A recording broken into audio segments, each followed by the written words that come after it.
তো তার তদন্তের জন্য আমাকে থানায় ডাকা হয়েছে। আমি স্বেচ্ছায় থানায় এসেছি। তো বাকিটা তদন্ত চলছে এবং আমিও মামলা করেছি। আমিও পাল্টা মামলা করেছি এবং আইনজীবী রয়েছে আমার, উনি দেখছেন বিষয়টা। আমি আশাবাদী সঠিক সিদ্ধান্ত।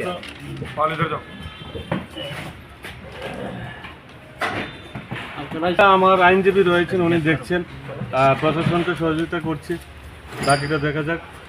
রাজ্যে সুশাসনের সরকার রয়েছে। আমিও পাল্টা মামলা করেছি অভিযোগকারীর বিরুদ্ধে। বাকিটা দেখছেন আমার আইনজীবী। প্রশাসনের কাছে আমার আস্থা রয়েছে। সঠিক তদন্ত অনুযায়ী আমি এটা মিথ্যা মামলা করা হয়েছে, সেটা সম্পূর্ণ মিথ্যা। এটার সাথে আমার কোনো যোগাযোগ নেই। আমিও পাল্টা মামলা করেছি, এখন আমার আইনজীবী দেখছেন।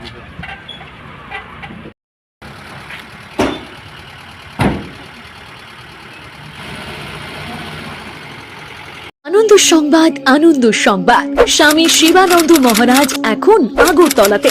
ভক্তদের অনুরোধে স্বামী শিবানন্দ সেবাশ্রমের আরো একটি শাখা ত্রিপুরা আগরতলাতে। উনি কোনো জ্যোতিষ বা তান্ত্রিক নন, সারা বিশ্বের একমাত্র আধ্যাত্মিক শক্তি সম্পন্ন সনাতনী ধর্মগুরু।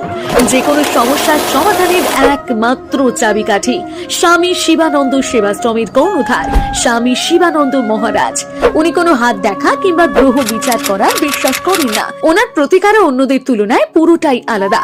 আপনিও যদি কোনো সমস্যায় জর্জরিত হয়ে থাকেন, অনেক জায়গায় হয়তো ঠকেছেন, একবার ভরসা রেখে ওনার সাথে কথা বলুন, দেখবেন সমস্যার সমাধানের রাস্তা পেয়েছেন। 2রা ফেব্রুয়ারি থেকে স্বল্প সময়ের জন্য শিবানন্দ মহারাজ থাকবেন আগরতলায়। শুধু একবার বলুন, জয় মা কল্যাণেশ্বরেশ্বরী মায়ের জয়, জয় বাবা স্বামী শিবানন্দ মহারাজের জয়। ওনার সাথে দেখা করার সময় সকাল 10টা থেকে সন্ধে 6টা পর্যন্ত। ঠিকানা ত্রিপুরা আগরতলা, জয়নগর 6 নম্বর রাস্তা, আগন্তুক ক্লাবের গলি, আগরতলা পুলিশ হেডকোয়ার্টারের ঠিক পিছনে। যোগাযোগ নম্বর 8119032643 অথবা 8119032643।